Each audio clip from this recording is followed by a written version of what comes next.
following is a presentation of Learfield IMG College.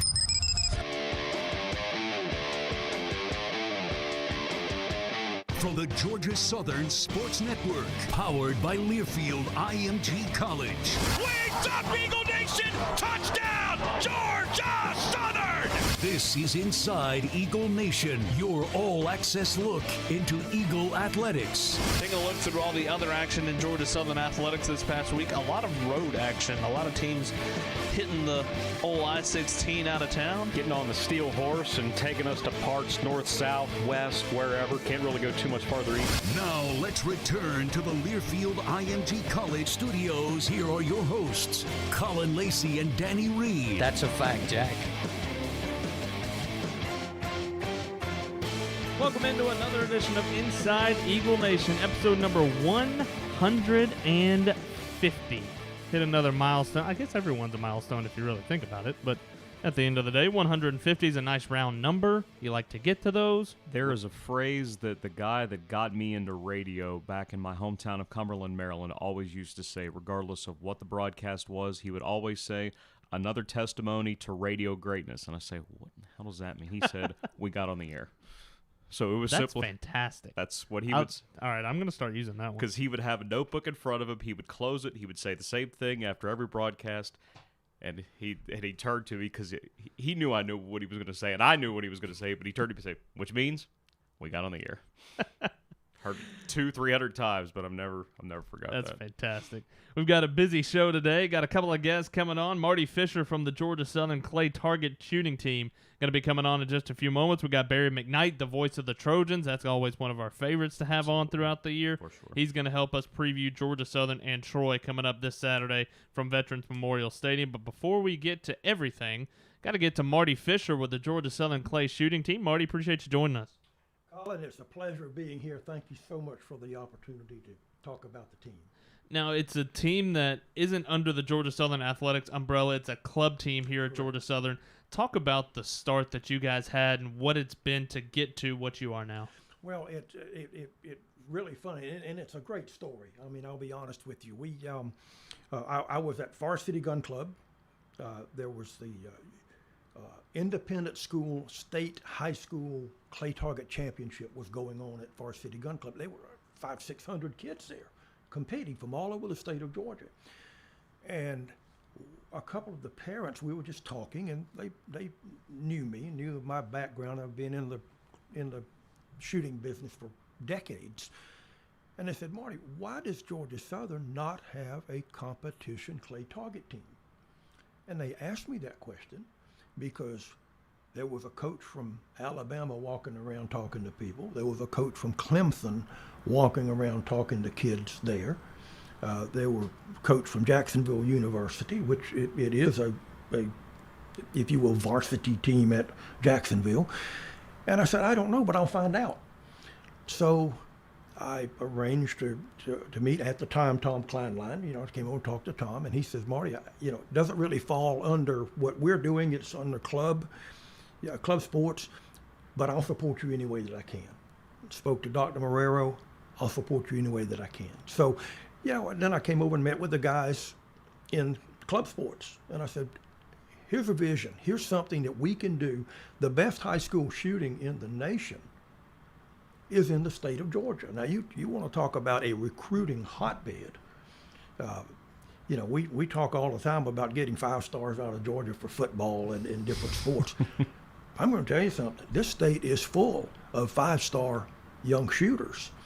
And so, and we had, one young man that you guys are familiar with, Douglas Williams. Doug. Douglas, what a great kid. And Douglas, is an avid clay target shooter. His entire family is that way. And his dad was one of the people that mentioned this to me. Why not Georgia Southern? So, I got with Douglas. I got with the then president of the shotgun team. They had a club team that didn't compete, didn't do any competitions. I mean, for all I know, they'd go out and, shoot 50 targets and go have a beer. I don't really know what they did. I really don't know. But we presented a little vision of how to make this thing take off. And guys, this is the business that I'm in.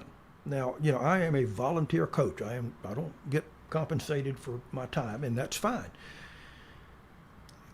But it's something that I can do to give back to the university. I know that we can have a great program here, and in year one, we sure did. We were able to get some kids. I ran around. They gave me the reins and said, "Okay, be the coach." So I ran around and recruited some kids that were deciding where they wanted to go. They wanted to come to Georgia Southern anyway. So, and they're all on the Hope Scholarship. I mean, every kid we've got on the team is on the Hope. So, they do have a scholarship, that they've earned. And so we picked kids off of these very best high school teams in Georgia and said, would you like to come be a part of a program that we're going to build with two goals? The first one, give you a great education. And the second one is to be a national champion. And that's what we took this thing to people with. And fortunately, we got some young student athletes that wanted to be a part of that. We entered, the ACUI is the sanctioning body for clay target. NCAA does rifle. ACUI does shotgun. And the reason for that, 50 plus years ago, NCAA went to the NRA and said, we want to sanction shooting. What would you do?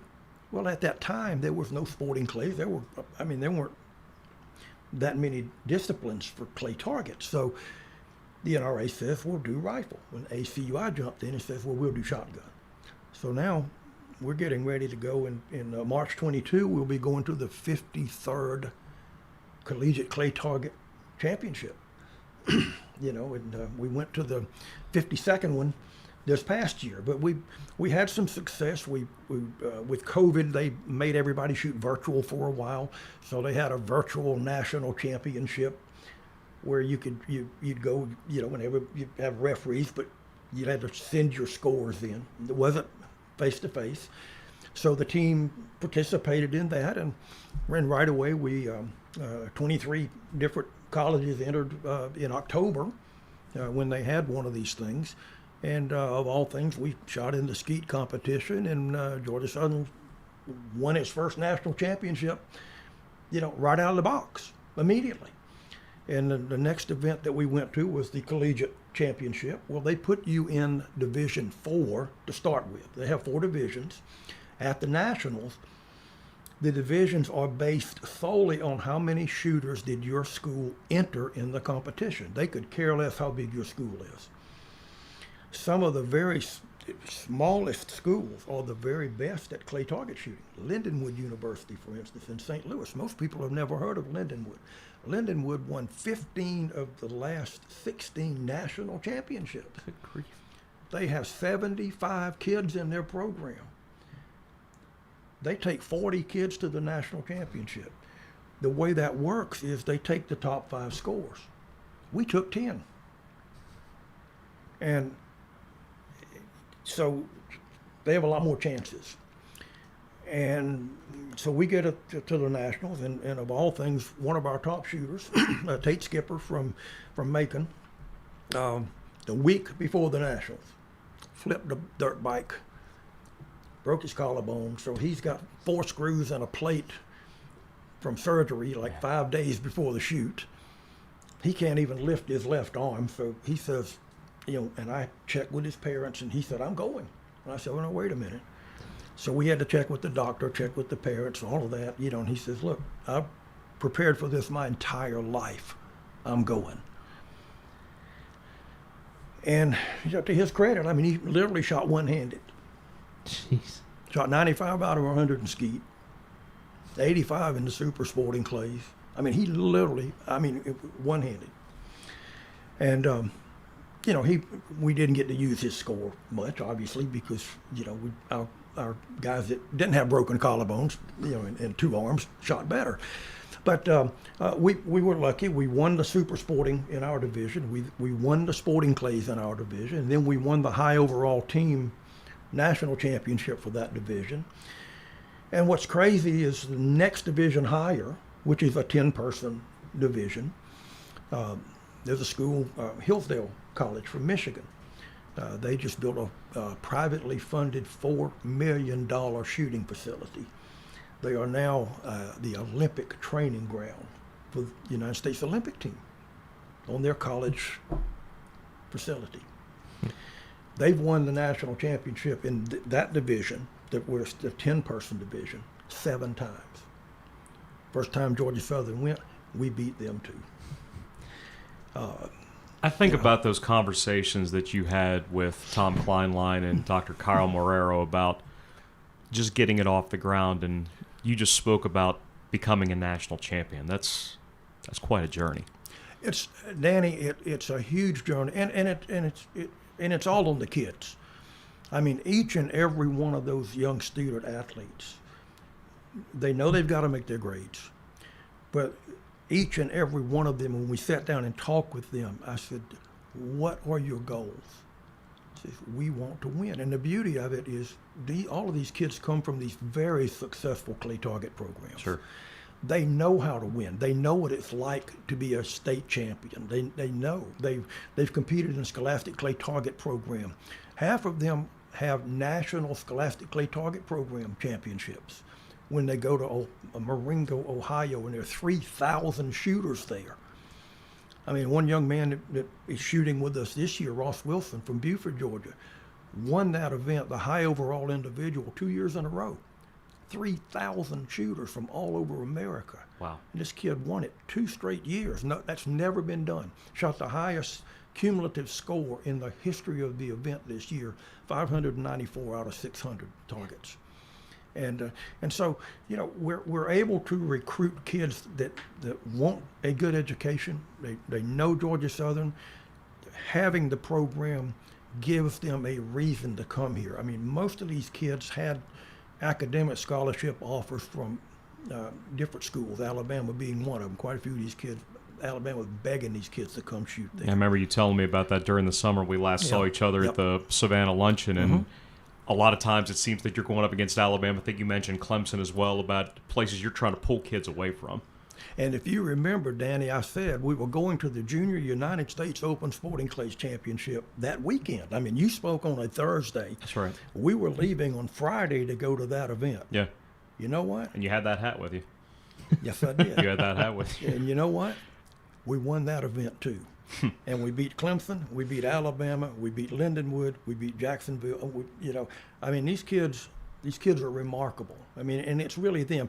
Everybody looks at me and says, well, they must have a great coach. I said, no. I'm a really good recruiter. I know talent when I see it. but these kids really know how to shoot. I mean, yes, we do little tweaks, but, you know, they show up being able to shoot 95 to 98 to 100 out of 100. I mean, it's hard to find that. And so many, there are more than 150 college clay target teams that are competitive in this country. I would say probably about 60 of them are really serious about it. Some of them are full scholarship programs for shooting. Quite a few of them are. Like us, many of them are club. Some of the club programs have been around for a long time. They're well funded. And, you know, that's where we are. You know, we have to self-fund at this particular time, and that's fine. And the kids work really hard. I mean, we're doing some things. We've got a big clay target event this weekend. That's a fundraising event for us to raise money to go to the regional championship in Nashville coming up in November. We've got another regional that will be in Savannah. I mean, people can actually come watch that event. Then we go to the national championship again in San Antonio. And, you know, when you start taking 10, 12, 13 kids, putting them on airplanes, you know, rental cars, entry fees, I mean, all of those things, it's lots of thousands of dollars. And, you know, we take as many kids to that event, quite frankly, as we can afford to take. And so, you know, hopefully we'll be able to take everybody on the team, and, you know, the fundraising will allow that to happen. And that's part of the thing that I wanted to get into with you, kind of the nitty gritty of, with it being a club sport, you have to fund everything. You guys do all of your fundraising. Everything that you guys are able to do is because of what you do to make that possible. Correct. You've got a big event coming up this weekend, as you mentioned. But what all goes into what these guys put into this program as far as going out fundraising? But also, while you're doing that, going to school, you're also going to practice. You're going to a lot of different things and having to spread yourself a little bit out. Well, and I'll be honest with you, the competitive side of this, and we have a shotgun club. I mean, anybody that wants to be a part of the shotgun club through club sports and recreation at Georgia Southern can certainly do that. And we've had, it was a very small club for a long time. Well, all of a sudden now, the word's out, we've won a little bit, so now everybody wants to be a part of the shotgun program. I mean, Douglas told me, I said, Marty, we've got 25, 30 people that all of a sudden hit me about coming and being a part of the shotgun program, which is fabulous. But the competition side is a little bit different. And you're right, we treat it very much like we treat the football program, the basketball. They've got to come to practice. Because if you don't practice, you can't win. I mean, you have to come to practice. First and foremost, they're a student first. That's job one, and practice is two. And all of them know that they have to be involved in the fundraising efforts. And so we're giving away a really cool custom golf cart. We did this last year, and sold almost $20,000 worth of raffle tickets on this golf cart. And Awesome. It looks like we'll do that again this year. That's because great. it's been really hot. But we give every person on the team, they have an allotment of tickets, and we said, look, don't bring back tickets, bring money.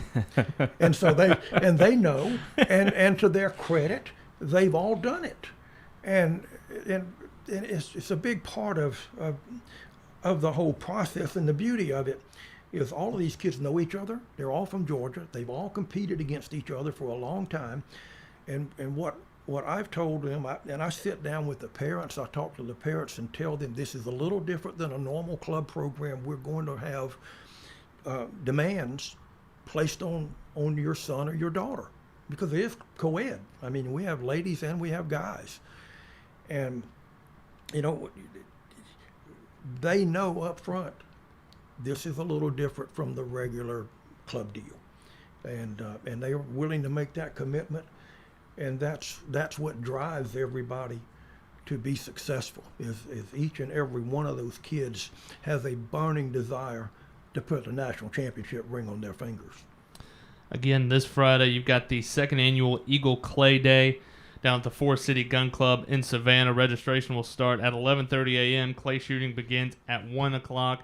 You've got, I love the wording on it. You've got meal, awards, after party, raffles, and auctions start at 4:30. I don't know what much else you could want. No, listen, it is a great day. It's a lot of fun. We had one last year. The entry this year is significantly higher already. Eagle Nation is turning out. It's a lot of fun. The targets, you pay one entry fee. The targets are included. The ammo is included. The meal, we've got a remarkable, meal for everybody when it's all said and done.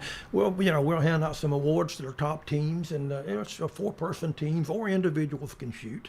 And realistically, what you're doing is you get a chance to interface with the shooters on the team. They're all going to be there. Get a chance to know those kids and talk to them a little bit and see. And I will tell you, this entire program, they are great representatives of this university. They put themselves into the public in a very, very professional way. And they understand that they're not just representing themselves and their family, they're also representing Georgia Southern University. I think if we were to enter this, we would have to have Doug on our team and only take one score. I'd be fine with that. That would help. But like best ball, take best shot. Yeah, can we do that? Can you do Sure. take best shot, and it's going to be Doug's. I can promise you that. Here's the deal. We're actually going to do a little auction we have 4 masterclass shooters on the team, okay? We're going to auction each one of those guys off, and whoever on the team that gets them has the lowest score. Their score replaces that low score. Ooh, we need a lot of money on that because we might need all four. So yeah, we're trying to help all of the team out, and and these guys are, I mean, they're going to shoot remarkable scores. I mean, it's just it's fun to, people say, well, is shooting is it a spectator sport? Well, in reality, it's more of a participation sport, to be honest with you. But if you watch somebody that is really good, it's like watching somebody that is just has the best golf swing in the world and say, "Oh, I wish I could do that." And you just don't really understand how many tens of thousands of rounds of ammunition those guys have shot, and all of the practice time and perfecting that move, the economy of motion and all of the things that it takes. And that's really what separates the great from the trying to be great. And we're fortunate that the state of Georgia has a lot of kids that fall into that great category, and I think you'll see that, as long as we have this team, and I think it's going to be for a long, long time, because the shooters in Georgia is the fastest growing scholastic sport and college sport in the nation is clay target shooting, as strange as that may seem. And I'll give you just one more tidbit, because you guys are gonna, you're gonna drop your microphone. State of Minnesota. Okay, Minnesota. All right, it gets cold up there. There are more high school kids in the state of Minnesota that are on varsity clay target programs in high school than play football in that entire state. I would have never known that. Huh. The largest clay target event in the world is the Minnesota State High School Trap Shoot. 9 days, 8,000 shooters. Good night. That is mind-boggling, but it's reality. And we have the same scenario. In Georgia, we don't do as much trap. Most of our shooting here is sporting clays. But if you go to any of those events with those kids, it could go over 1,000. I mean, they're in 4-H shooting nationwide. There are 600,000 kids involved in the 4-H shooting program. Holy cow! Around the country. It's here, and here's the beauty, guys. In all of that, the millions and millions of rounds of ammunition, not a single accident. The safest of all sports. Before we let you go, what's the best way for people to get involved with this clay target shooting team? I know you've got your event coming up on Friday. How do people get involved? How do people buy raffle tickets so they don't have to bring any of the tickets back to you? We only printed 300 raffle tickets. Okay, now it's not an inexpensive buy-in. It's $100 a ticket, but it's a $10,000 golf cart. Yeah. Right. And you've got a really good. 1 in 300. I mean, that's a pretty good return. That's I'll take pretty my good chances on return. that. Yeah. Okay. You can get that through Venmo. Douglas is the team captain, and he has a Venmo account. That's actually the team account, and it is Douglas-Williams-63. Venmo.com. Anybody that has a Venmo account can go right in there. If you do that on Venmo, please do this for us. We've had a couple that didn't. We're having to run them down. There's a little thing that says notes. Please put your phone number. I mean, if we happen to draw your name, it would be nice to be able to call you immediately on Friday afternoon and say, by the way, you won the golf cart. It's yours. It's yours. So, There you go. and there's one other way, and through the Georgia Southern Foundation, almost all of the clubs and various organizations have ways to contribute through the foundation. So it's georgiasouthern.edu/gift. And you go in and you get the home page and you look down and it says designate my gift. Click on that and there'll be a little scroll part down at the bottom of the page. Just scroll through there till it says clay target team. Click on that and they'll give you some options that you can do to make a tax deductible donation to the clay target team. Awesome. And I can assure you every dime will be spent in the direction of a national championship. That I can promise. It's been a lot of fun to kind of follow you guys' journey the last year, 2 years, especially through Doug, whenever he was getting so excited about talking about it around baseball. Doug Williams, for those that don't know, the bullpen catcher for Georgia Southern Baseball. We've talked about him plenty on the broadcast of baseball and on here, but really appreciate you stopping by, but also really appreciate what you and this team are doing to help get the brand of Georgia Southern out there and continue the legacy that is Georgia Southern. Well, and the beauty of it, guys, is we're getting the legacy and the brand of Georgia Southern in a place that probably is not getting it otherwise. And, you know, these kids around the country, I mean, all of a sudden now I'm getting emails from California, I'm getting emails from Texas, from Indiana, from Tennessee, from South Carolina, kids wanting to come shoot for Georgia Southern. Now they're going to have to come and qualify for an academic scholarship, you know, which, you know, we do have, you know, the school does have. You know, down the road, who knows? But, you know, right now we are a club team, and with the Hope Scholarship, we can really bring in the great kids that qualify for the Hope and are really, really good in shooting. And one thing I brought hats. You guys have the opportunity to get any Georgia Southern hat in the world, but this one, okay, because these are pretty special. This is the official team cap that we wear in all of our competitions. That's awesome. Everyone that comes to the event on Friday will get a hat. So from the Georgia Southern Clay Target team. That is fantastic. Thank you so much. Thank you so much. Thank you, man. And one last thing for folks that want to know how to follow the team, Facebook.com/Southern Clay Target Team. That's our team page. And, you know, please come on board, enjoy what you see there, and feel free to share. That is fantastic. Absolutely appreciate it, Marty. Guys, it's my pleasure. Thank you so much for being here and giving me the opportunity to talk about the Clay Target team. Thanks, Marty.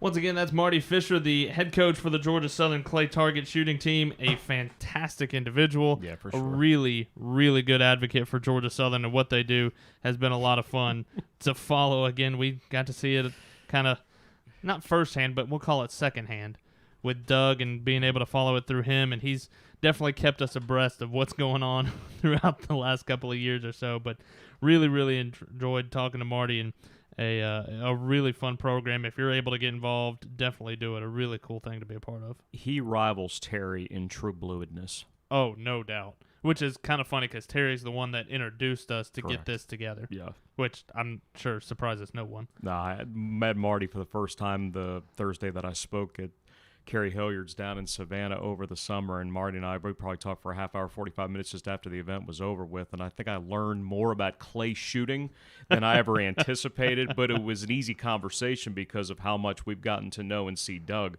over these last couple of years with Georgia Southern baseball.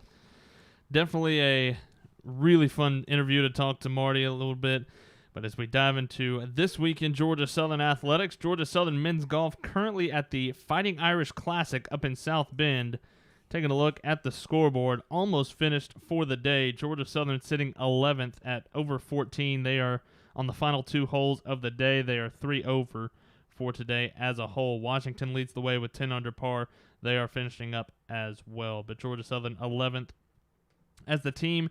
Taking a look at the individual leaderboard, Georgia Southern led by Ben Carr, who has jumped 6 spots today. He is in 12th as the team as he finished 1 under for today. But Georgia Southern men's golf will be back in action coming up to Johnson, Tennessee for the final tournament of the fall, and the Bank of Tennessee Collegiate at the Blackthorn Golf Club next Saturday through Tuesday. That's one that I wish we could have hopped in the van for. Well, as spaced out as those seats are, I don't know if they'd have room for us because those guys travel in style. They travel slick, but beat any team that's coached by Carter Collins, you would expect that. But at the same time, I was trying to get the Steve Spurrier out of him last week at Hail Southern Live, and he said, well, Spurrier plays more golf than any of us combined. But that'd be a cool thing if they get to run into him. I doubt that they will, but hopefully get back safely from South Bend and then focus on going to Johnson City soon after that. Georgia Southern women's golf will be at the Edisto Island Invitational Sunday through Tuesday as well, hosted by the College of Charleston at the Plantation Course at Edisto Island. I don't know why that is so difficult for me to say. That's 2 weeks in a row that I haven't been able to say Edesto. All right, you want a quick story before we get Barry on? Only always. Okay, there were a couple of guys when I was doing the Charleston River Dogs in the South Atlantic League, not that played for the River Dogs, but you play Augusta, you play Savannah. There's naturally going to be some regional talent. And a couple of guys listed that as their hometown. I was so nervous that I was going to say it wrong. I would deliberately not say, well, they're from the coastal portion of South Carolina. I deliberately would not say it because I knew I would hear it from somebody, because I want to say that one of either our general managers or our vice presidents was from there. And whenever I would ask about it, they would just smile. They wouldn't tell me what the right answer was, and I was having trouble finding it. This is 13 years ago. But that's just something I've always been able to laugh about. Georgia Southern women's soccer with a 2-1 victory over Troy on Thursday. Ellis Nemtsov and Marcela Montoya, both on penalty kicks, scored for Georgia Southern. And then they had quite a week of travel going out to ULM. Yeah, I saw they were this. supposed to fly out early on Saturday morning to get to ULM for the Sunday match. The bus driver that was supposed to pick them up from Statesboro was late. So they were late getting to Savannah to fly out. They missed their flight. Chris Adams, Chris Davis, both get on the phone. Kelly Tours provides the bus, but they didn't have a bus driver available on last-second notice to go to Monroe. So Roger Inman, who is the jack of all trades. Who you know from Eagle Tails. Correct. And a lot of other things. Chili and chicken and Right. barbecue and all that. He volunteers to drive them to ULM. He did. They get in at 9 p.m. They're not able to practice at ULM. And what do? Go out and win 2-0 against the Warhawks. Ellis Nemtsov again and Olivia Durham score for Georgia Southern. That's a heck of a story, and that might turn into an Eagle Tales in and of itself. Cap that off with a clean sheet. That's pretty cool. So they will continue Sunbelt play this week at home as Texas State coming in Friday, 6 p.m. the kickoff, and then Louisiana will come in on Sunday starting at noon. Men's soccer with a 1-0 tough loss against Stetson in double overtime last Tuesday evening. They will begin a new era as they open up MAC play this week. Thursday against Akron, who is receiving votes in the top 25. And then Saturday at number 17, Bowling Green. Both of those will be 7 p.m. kicks. Georgia Southern volleyball fell 3-1 to Coastal on Friday, but bounced back in a big-time way with a 3-1 victory over App State on Sunday. So they are 10-4, 3-1 in Sunbelt Conference play, off to a great start under head coach Chad Willis. They will have a split week as they face Georgia State twice, Thursday up in Atlanta, and then Saturday, 6 p.m. the first serve at home inside Hanner Fieldhouse. So we transition over to Georgia Southern football. Before we get to Barry McKnight, the voice of the Troy Trojans, again, one of our favorite guests that we have on throughout the year. Got to go back to last week's victory over Arkansas State, and I will just kind of give you the floor on this one and let you just go. I'll keep it simple because there's a lot that we could talk about, but whenever you rush for 503 yards, whenever you have 4 picks, first 4 turnovers forced all year, you come up with 6 sacks and 12 tackles for loss, odds are you're going to win a football game. And it was even more special that it was in interim head coach Kevin Whitley's debut. The focus was on the field where it needed to be. You saw that when that occurred, just how well the team could play, and I think that they still could have played a lot better because Arkansas State actually outgained them because they had to throw the ball so much. They ended up changing quarterbacks in the fourth quarter. But it was one that, and again, I've said this before, I hate the phrase must win because they're all must win. You can't go into a matchup saying, oh, we don't need to win against Troy as much as you need to beat Arkansas or Coastal or App or anybody like that at Georgia State. But it was one to that's more like it game. That was the last more like it game. We thought we were going to get it against the Ragin' Cajuns. It ended that way because the defense really stepped up in the fourth quarter, only gave up 15 yards total. They only gave up 1 first down. Defense only missed 2 tackles the entire second half of that Cajun game. But you come in against an Arkansas State team that was, you know they were going to throw the ball. You know that they were going to move the ball. They've had trouble giving up big play after big play, and when Georgia Southern started gashing them early, when Logan Wright started to go crazy, they never adjusted. They continued to play bump and run coverage, no safety help. So that means when you miss a run fit or you miss a tackle in the hole or you're not where you're supposed to be, it's going to go. And that's why Georgia Southern had 9 carries that went for 20 yards or more. That's why Logan Wright ran for 214 yards on 10 carries. think we found out just the 6th time in the last 21 years that somebody has gone for over 200 in a game on 10 or fewer carries. Most by an Eagle since Jerick McKinnon had 316 against Central Arkansas back in the 2012 FCS playoffs. And it was really nice to see and be able to talk about a team that ran for 500 because it's happened so much in the history of the program, but not since that 2015 season when you had a Matt Breida and L.A. Ramsby, a Wesley Fields. But now that you've got that, I don't think it's reasonable to expect it every week, but you can now see what the capability is. It's a much different challenge this week against a Troy team that's 20th in the country stopping the run, about 97 yards per game. They're 5th nationally in total defense. They probably should have beaten South Carolina last week. They had a couple of really questionable calls go the way of the SEC team, which imagine that. But I suspect that this is going to be a very challenging game for both and probably going to be low scoring. Troy will come in with a 2-3 record, 0-1 in Sun Belt Conference play. And to preview the Trojans of Troy, we welcome in the voice of the Troy Trojans in Barry McKnight. Barry, appreciate you joining us. Oh, absolutely. Learning a lot about Georgia Southern and watching two pros at work. It's artistry, fellas. Yeah, you're the pro on the right side of that screen. I've missed your voice so much. Take us into what this Troy program is kind of at right now. We mentioned 2-3 on the season. Danny just talked about it. A game that you felt like you were in the entire time, probably should have beaten the South Carolina Gamecocks. What is the kind of mindset for this team right now? Well, the mindset is full of questions. You know, hopefully you would hope with all the people that Troy had back that 5 games in, you would find out, you would know more about your team than really Troy does right now. So I'll start by telling you what we know. And Colin, you touched on it. The defensive numbers are off the charts. This defense has been generational. And, you know, you guys know and expect good defense there. Same thing here. We've had some terrific defenses, and I'm not sure I've seen a defense, you know, front to back that is as fast, as deep as this Troy team. And I've seen some really good defenses. It has been everything that we had hoped it would be and more. Offensively is where the questions are. And I still think that the season to this point has come down to the offense with the inability to rush the football. And it sounds elemental, but it was something that Troy absolutely was committed to do before the start of the season. You guys know the names. Kamani Vidal was back and love that kid. And B.J. Smith has been there. Now this is his 6th year, and he was a preseason conference offensive player of the year before he got hurt. And the offensive line, not only was everybody back on the O-line, but everybody was back on the first 2 deep on the O-line. And it just has not happened in the run game. And I don't have any answers as to why that hasn't happened. The offensive line hasn't gotten as much of a push as they had wanted to. Consistently ran the ball better against South Carolina, but you know, so much of what Chip Lindsey does on offense is predicated around handling the line of scrimmage and establishing a rushing attack and playing fast, and all of that has been below par, to be honest with you, to this point, and the offense has really suffered because of it.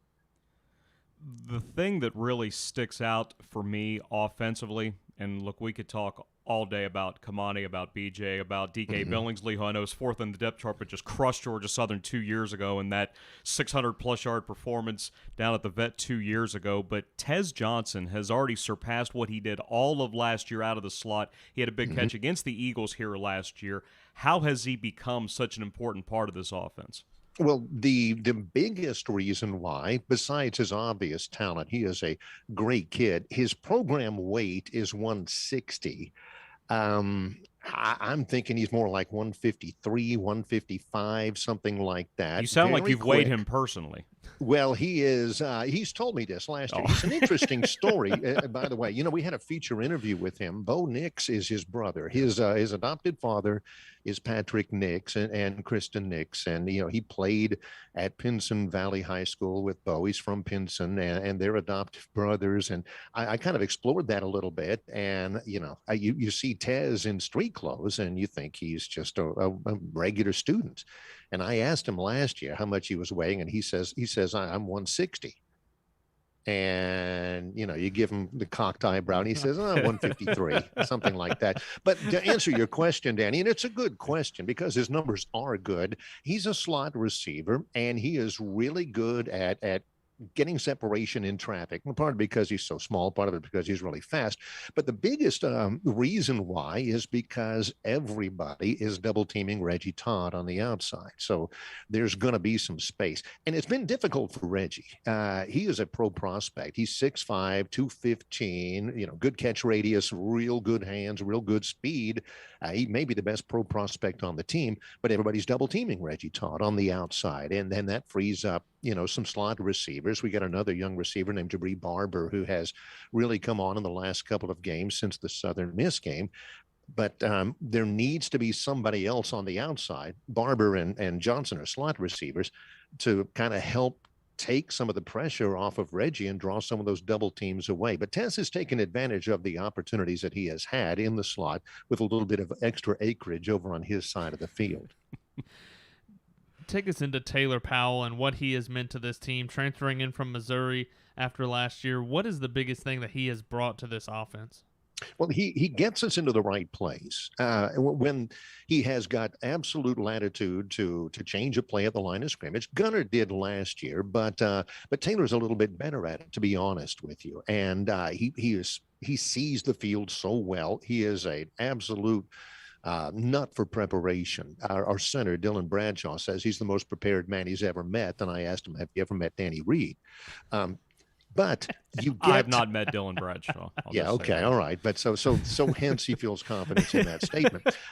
He's all the time in the film room. Taylor mainlines about 5 cups of coffee a day, and he's always in there. He also, physically speaking, he's a little bit better than Gunner at keeping the pocket moving, he extending a play. His feet are a little bit better. His sense of the pressure around him is a little bit better. Now he's hurt. He almost didn't play against South Carolina, had a heavily wrapped left knee. And when he threw that pick 6, he might have been able to make a play on that guy, but he just couldn't run. And he couldn't move as well in the pocket. And they really kind of teed off on him late in the game, but he's a tough kid. But the main thing for him is that he has really been good for us this year at making sure you get into the right play and making sure you get it to the right person in space. If there's a drawback to him so far, he's been a little bit gun shy about getting the ball downfield. Yeah. We have not really been able to take the top off the defense against anybody consistently. Most of Tez's catches have come underneath with, yards after the catch. Reggie has been really good at 50-50 balls downfield, but in terms of just a big, strong, fast receiver getting downfield and just lobbing it over the defense, that hasn't happened at all this year for Troy. All right, you and I have talked before about this guy, and I've said it before on broadcasts, on coaches' shows, on podcasts. My favorite opposing player in this league, without question, is Carlton Marshall. I think I've told you that literally. I love the way that he plays, and somebody that was a former walk-on to lead the country in tackles and to basically be somebody that nobody can figure out how to block. Being around him these last few years, what else is there that Eagle Nation should know in advance of watching this one Saturday night? Yeah, I got to go along with you. He's my favorite player in the league and has been for a couple of years, and easily one of my top 2 or 3 young people in any sport at Troy. He just graduated with a degree in sports broadcasting, and we can, try to talk him out of that, tough times ahead and, all that kind of stuff. But he's really good at it. And he's, I told him the other day, we had a feature with him last week. He's the happiest guy on campus, never has a bad day. His value to the team, Danny, you alluded to it, he's averaging 9 tackles a game for his entire career. Nobody else in active right now in NCAA football is averaging that. But, he's very quick. He's very quick decision-making. He's like Taylor Powell in that he's got a great football IQ, best I've ever seen here defensively. And when he gets to the ball, he gets there quick. But the other value he brings to the team is what Taylor brings to the offense.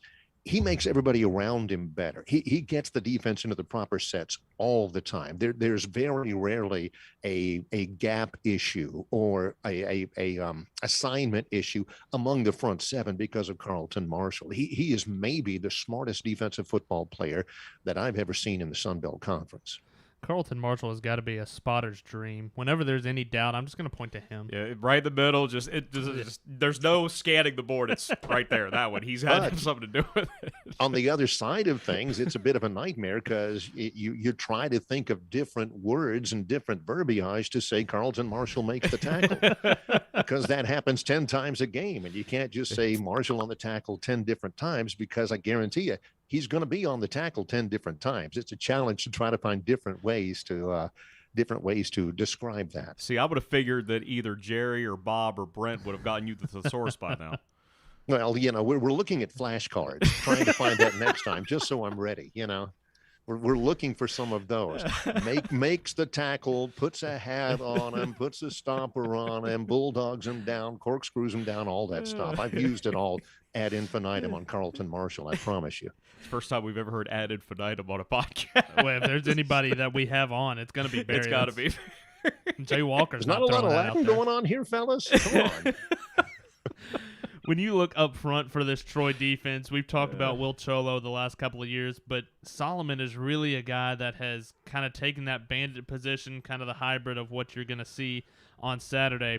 10.5 tackles for loss, 6.5 sacks already. What is it about what he has brought to this team as a redshirt freshman? Well, two things, Colin, and I think they both go hand in hand in terms of his effectiveness. That bandit position for Troy, the scheme of it is basically the same as the anchor position at Georgia. It's the same thing, just called differently. Troy's had some great ones, Tyler Roberts and Hunter Reese and Rashad Dillard, who was the defensive player of the year in the league a few years ago. All of those are bandits.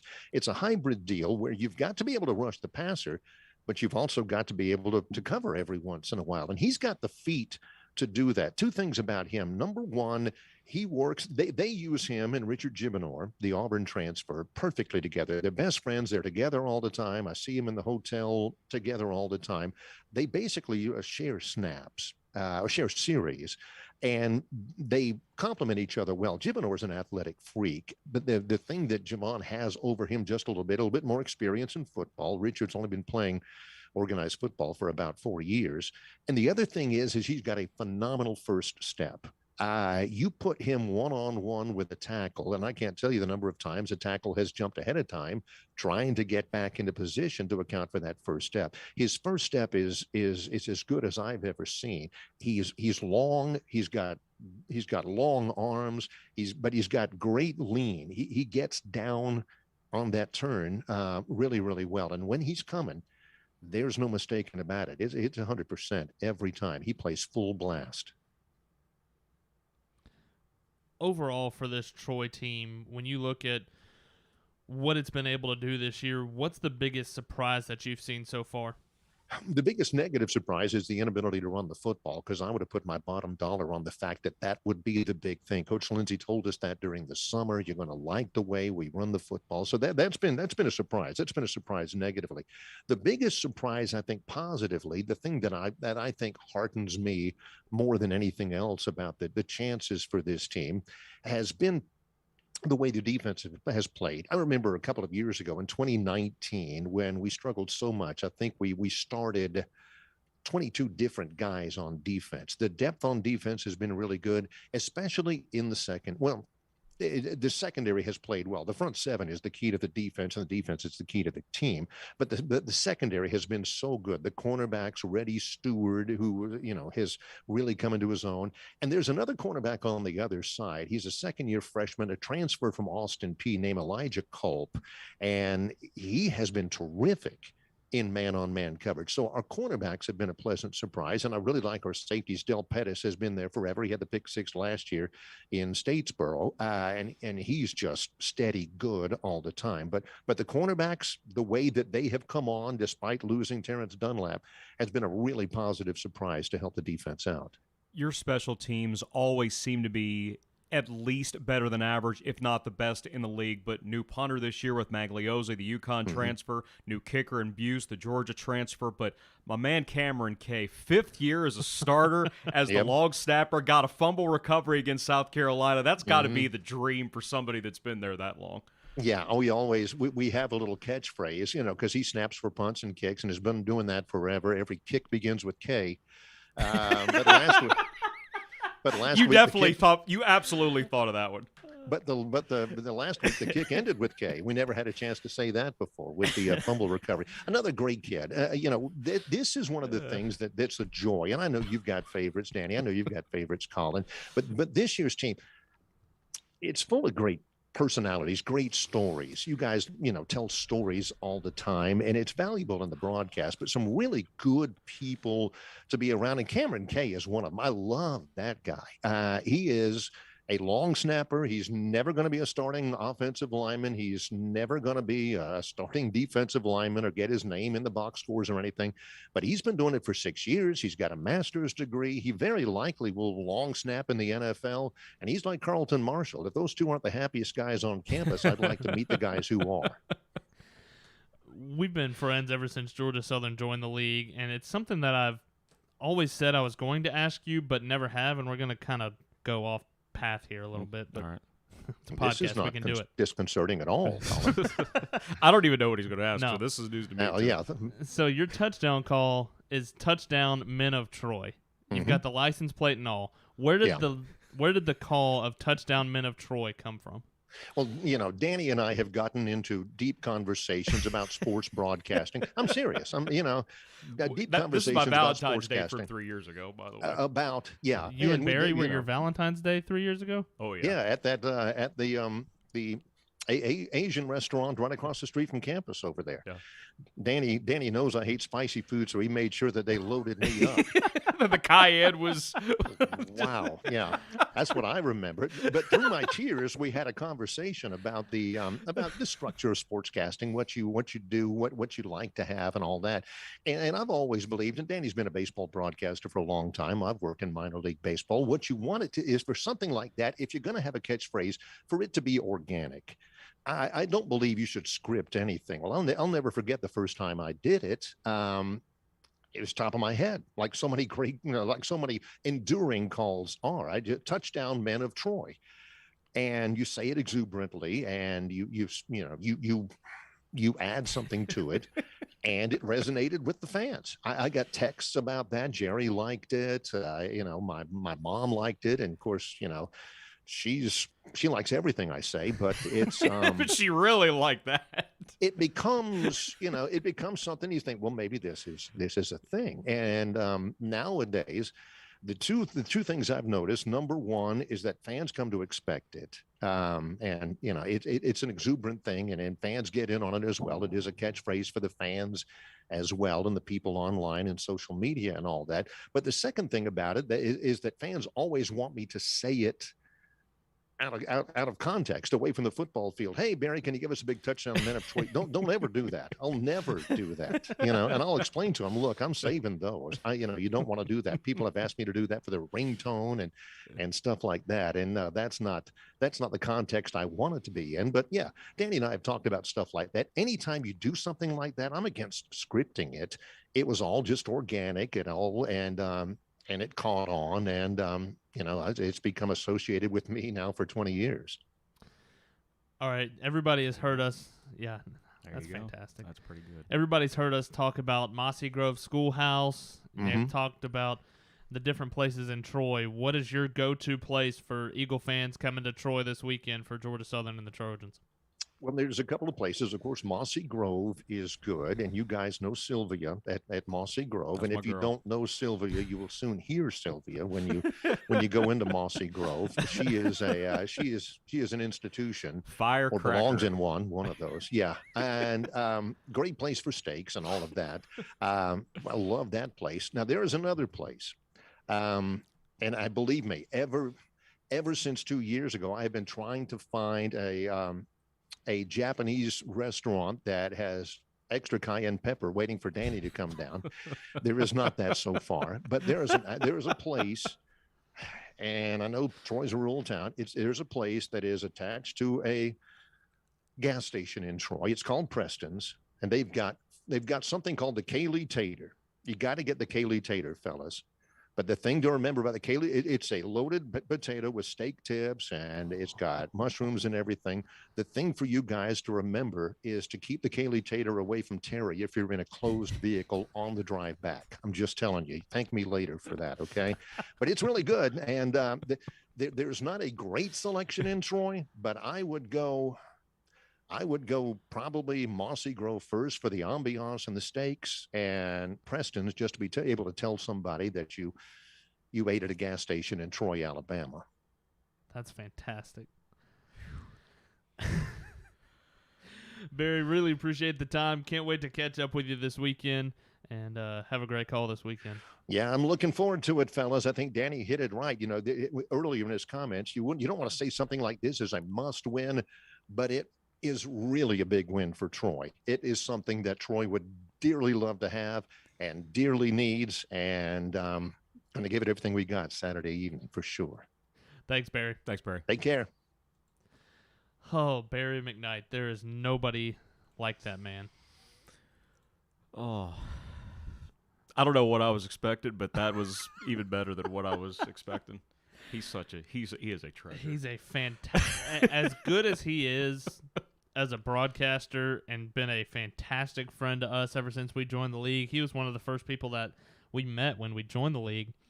But he is that much of a good broadcaster, times about 75, that good of a person. He won with every kick begins with K.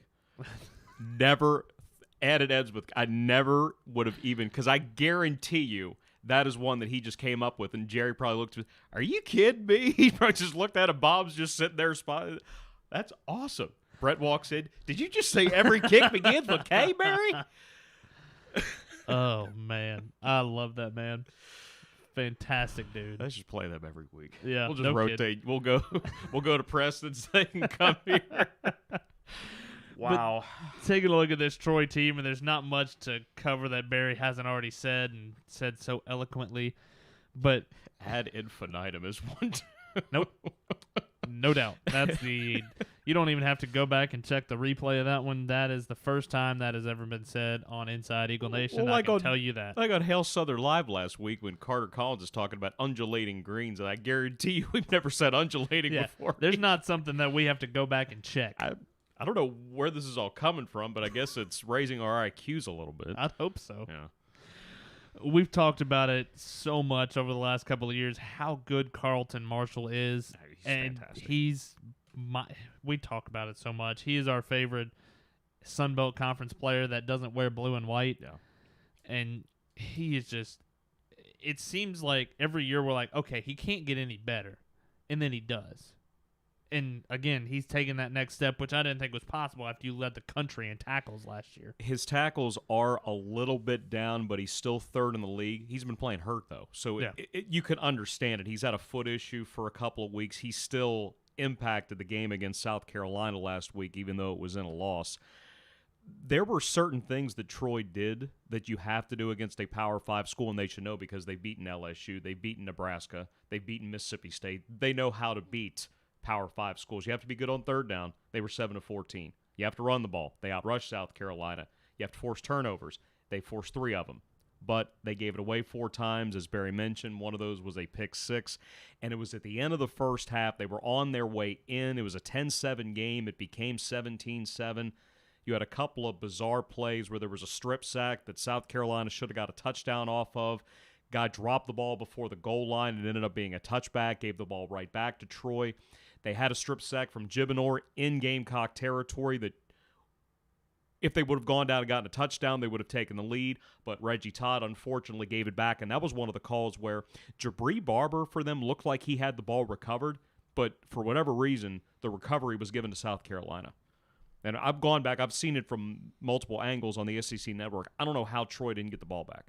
But even so, from that point on, South Carolina held the ball for 6 minutes or so. They ended up getting the decisive field goal. Powell threw an interception next drive, and even him. I watched 2 games of them today. I watched him against South Carolina, of course, but I also watched 2 games ago against Liberty, a game that they were in and could have won if they would have had the ball more. He was healthy against Liberty. He could drive off that left knee, had some touch, had some arm strength, Liberty opted to single cover Reggie Todd. Never a good idea for reasons that Barry mentioned, being 6'5", and that's what scares me about this matchup, is Reggie Todd if Georgia Southern doesn't find a way to stack coverage against him. But also, he can run a little bit, and by that, he's capable. He's not your Justin Tomlin where he is true dual threat. But with that knee, he was unable to run down David Spalding. That name may sound familiar because he was here last year, transferred to South Carolina. Things have worked out for him. He had the angle if he would have been healthy. But he knows one wrong step with that knee, maybe he doesn't play again this year. One other thing that I wanted to bring up before we wrap up the preview of Georgia Southern and Troy is a tweet that you sent out earlier this morning. You had a fantastic throwback, and I know it's not Thursday yet, but I'll give couldn't credit sit to, on this one. I'll give credit to where credit is due, but go ahead.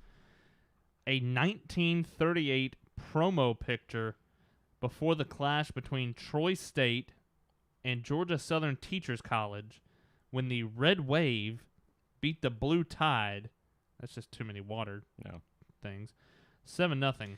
See, this is my guy, Ben Whitehead, who writes for the Trojan Wall. He's outstanding at covering Troy from a fan's perspective, writes for the Trojan Wall website, and that's actually where that picture comes from because he was doing a full analysis of the home facilities where Troy football is played at. And we know from going there for baseball that Riddle Pace Field used to be Pace Field. That used to be the football field before it moved just across the way behind their hitting facility, behind their clubhouse to Veterans Memorial Stadium, where it's been for going on 80 years now, and it's one of the more scenic setups, not just in this league, but I would put it up against very many in the group of five. But seeing that picture, I talked with Ben a few weeks back, and it was, okay, if I get a chance to use this, I'm going to credit you for it, but also, if we could ever get an instance where Troy and Georgia Southern would agree to both wear alternate uniforms for one game. Awesome. Red Wave, Blue Tide, it just seems, because you could take the uniforms, the Georgia Teachers College uniforms that Georgia Southern wore about a decade ago. So you could wear those and get Troy and Brent Jones to figure out the Red Wave. But if you could get both to agree at the same time to wear alternates, and it doesn't matter if it's here or there. But that photo is one I've been hanging on to, and you've been hiding this from me? well, it's been for a while, and I almost forgot I had it, but I saw Ben actually put out a tweet. And you would have been so mad if you got to next week and said, crap, I had it. Well, that's the thing, because Ben put out the tweet and said, this my long-standing deal, GS Eagles voice, and I want to see Red Wave versus Blue. So I was like, oh, crap, I got that picture. I got to be able to put it up. But, yeah, that's back from 1938. The game was in Troy, and that's actually a Troy promotional picture. They won that game 7-0, and this history, it goes all the way back to 34. Now, I know that's before Georgia Southern's modern era, but these two have clashed in the Tracy Ham era. Georgia Southern went to Troy. That's when they were Division II and winning national championships there with Ray Rhodes, and that was a close victory for the Eagles in the Wiregrass. Last two times that Georgia Southern has been there, has not gone very well. Lost 38-16 and 17, 49-28 2 years ago. That's the game we mentioned with Barry where Troy had over 600 yards of offense. They were at almost 400 yards total by halftime. Yeah. They threw. They did whatever they wanted to. They had 9 sacks on defense. They're very fast with their front seven. They're extremely quick.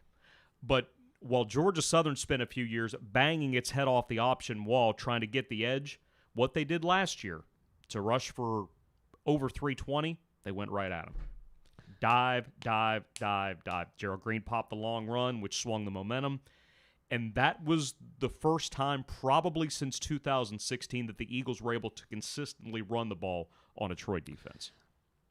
And I was thinking about it earlier today. I don't know that there are two more polar opposite defenses that Georgia Southern could go up against between what we saw this past week against Arkansas State and Troy. And that's not throwing shade by any stretch of the imagination on Arkansas State. Everybody in that program would tell you that they have not been tackling very well by any means. That's why they lost the game. Right. They didn't tackle. That's it. And this has been a Troy defense that has been one of the better tackling teams the last couple of years. It's very rare that you see Troy just straight up miss a tackle.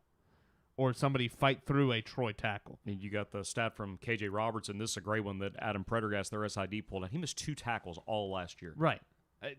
A linebacker who's involved on almost every play misses 2 tackles all season. And so It's crazy. it's 2 polar opposite defenses, but it's a much taller task for Georgia Southern this week going up against this Troy defense that we have talked about a lot over the last couple of years. But it'll be a 7 o'clock Eastern kickoff, 6 o'clock local. I'm getting this. It only took 17 No, years. you haven't now. 7 o'clock. I've taught you all I can teach you. He's finally mastered it. Oh, that's not even close to right. 7 o'clock Eastern kick. We'll be on the air with the Cutwater Tailgate Show starting at 5 o'clock from Veterans Memorial Stadium. It used to be Trojan Field. It That was one of the iterations. I just saw it in the promo, and that's what made me. Never mind. Back in 1938 where they played at Trojan Field. They don't know exactly where it was located, but Trojan Field was one of they had Pace Field. We should go on a scavenger hunt. I think one of the ones they played at the fairgrounds off of 231, which is one of the roads you can take. I mean, there's about 100 ways you can go if you're going from here to there. But for people in Atlanta, Terry talked about this against Arkansas State. It's about a 2-hour trip if you're going at a down angle towards southeast Alabama. You'll hit up 96 eventually. We went through Lumpkin last time. Stopped at a... Yeah. I know we always go through Phoenix City because I have to wave at my friends. Yes. Stop by see Glenwood High School. Hello, Hello, Mr. Tim. Hello, Coach Fanning. We stopped at our 4-way barbecue in Lumpkin. We went through went through Sly County, went through Montezuma. Yep. That was a different way. Frank took me on the way back 2 years ago. We went through Donaldsonville and way down southwest Georgia where way on down south. Well, that's where his in-laws, the Georgia Gold, where he did the Southern Roots story, the alcohol drink that he had been producing for a number of years. That's when an armadillo ran through his cotton field. He took out a shotgun and just, I'm going at this. So that was interesting. That's how my Sunday after Troy went. So Troy gets 600 yards against the Eagles on the way home. I watched an armadillo almost get shot by a shotgun in Miller County. That's fantastic. That's how that weekend went. That's an amazing story. Again, 7 o'clock Eastern kickoff for Georgia Southern and Troy on Saturday. We're on the air at 5 o'clock with the Cutwater Tailgate Show. It'll be 6 o'clock local kickoff from Veterans Memorial Stadium. Until this weekend, for the voice of the Eagles, Danny Reed, this is Colin Lacy saying so long, everybody. You've been listening to Inside Eagle Nation, powered by Learfield, the official podcast of Georgia Southern Athletics.